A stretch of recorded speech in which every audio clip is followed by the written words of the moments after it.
basically outside of Kai'Sa, effectively full melee composition into a Orianna, Na, and Rumble, which is up. Yep, there we go. Full. Thank you very much. We are extraordinarily short range here on the side of Pentanet GG. Teleport top side without any repercussion as the teleport comes back. Speaking of teleported top lane, this is with repercussions as BioPanther is going to put Elyoya underneath it, and everybody else just leaves. All right, that's one way of doing it. Is Kai'Sa finally going to catch up with Praedyth? Kazi locks down the kill. BioPanther. Yep, just going to walk away from that blue buff, as you can see, over the wall there as BioPanther is pushed way too far forward. Now realizing that he wants to go in. The Disdain not going to connect, though, as Armor's just trying to kite this one out. And he's... And it's nice, but it is with your jungler on bot side as BioPanther. You want to try and punish, right? You want to are actually able to find the 2v2s, but able to find the early pressure. There's another one. Solarflare comes out this time as well as Decoy is going to be the target. Justice Punch is interrupted by Even in the scenario where it is, the Galio ultimate doesn't really provide that much in terms of combat if you're not the one setting up the play. And another dive here on top side. Yeah, that's a big gnar into the wall there as BioPanther is going to be able to get himself out of the way. There's the flash as Elyoya trying to catch up. There are pesky minions in the way. There's the heroic entrance as the flash forward onto Armit. The taunt comes down, and Decoy's just going to do it by himself. Pabu gives up on it. Pressure play from Mad on every single lane around the entire map is now going to get them the first turret blood. That means that this subsequent fight is going to be way easier for him than it otherwise would be. And as Pentanet will be going over to Elyoya here pretty comfortably, as they could also potentially set up for a dive here bottom side, but Kai'Sa decides just to let clear these waves out for us. That is probably not what you want to be talking about, as Pabu finds himself the chilling smite here onto the Rumble. There's the heroic entrance. They grab the knock-up. Justice Punch is good too. Two-man shockwave, though, as Chaz comes on over and Pabu's with the Kai'Sa, with the Galio, both of which have semi-global ultimates that really easily allow you to get something. But then, here's my question. Is that actually worth it? Sure, you get a kill on Elyoya, but it goes to Pabu, not to Chaz, who is not able to use the money nearly as efficiently, as Pabu might be forced to flash out here if he's not careful.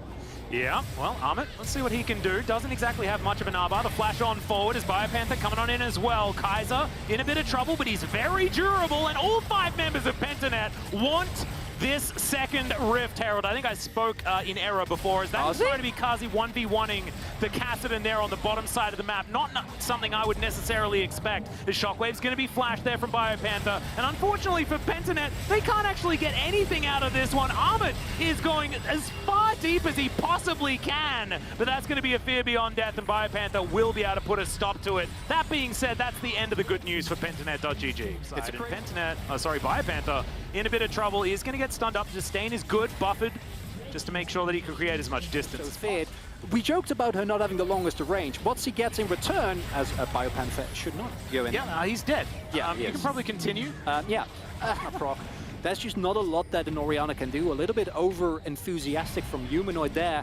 And it leads to a Drake, and a Drake means that Matt's going to take longer to scale up. Yeah. And that buys time for Pentanet. I'm going to put it in the pros column 100%, as it is under a 5,000 gold lead, and perhaps that is going to be extending. Armit down to about 50%, trying to find the safety of his inner turret. Kai'Sa comes down as well as Pabu.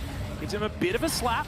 Praedyth once again going to find Humanoid, this time not going to be able to grab the kill as he turns around, looks for that one auto. As Kai'Sa gets on in there, the equalizer is going to give Praedyth an exit, but it's via the Death Chamber, unfortunately.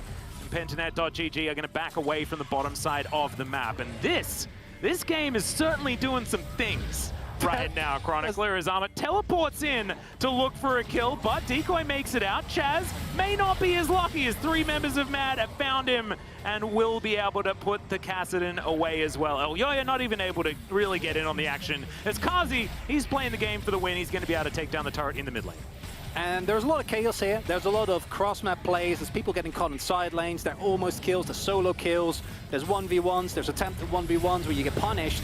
But in the end, it's Mad that wins all the trades, right? The gold lead keeps extending. They're the one who actually pick up the objectives. They're the one who actually get the turrets. And just gets a bit of a slow onto the Galio.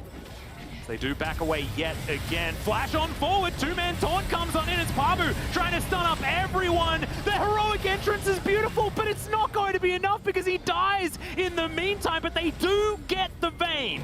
And that is the main thing. Support for AD, you'll take Pabu? that as Pabu just runs into 4 people. That is not ideal. From that point onwards, now the Baron, a free pickup here for Mad Lions, who surely are going to be knocking on the doors of some inhibitor soon. Inhibitor turret here on the bottom side of the map.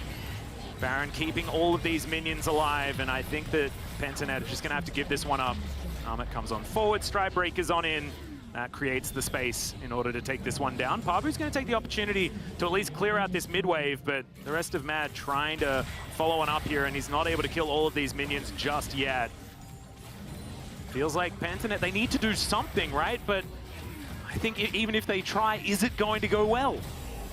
Your Harding H is not that reliable, right? Pabu last time was able to get in from the back, but it literally is either Chaz or Pabu like getting in there somehow, and then you can layer. Your secondary initiation is really good, but your primary initiation really isn't, and that makes it so much harder. That's why Matt can just move forward with impunity. Yep, flash on out here from BioPanther as Solar Flare is going to go wide due to that.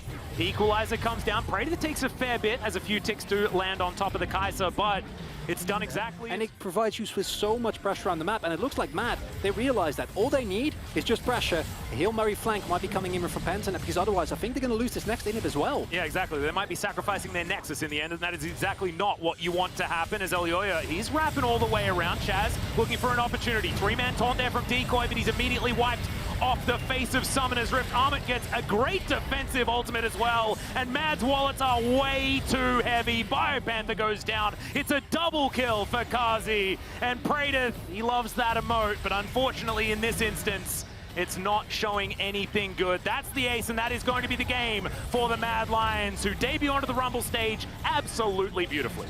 And in terms of kills, you know, there were a couple of 1v1s that didn't need to be taken, but the core thing is, as Mad have done, they get the win, and their objective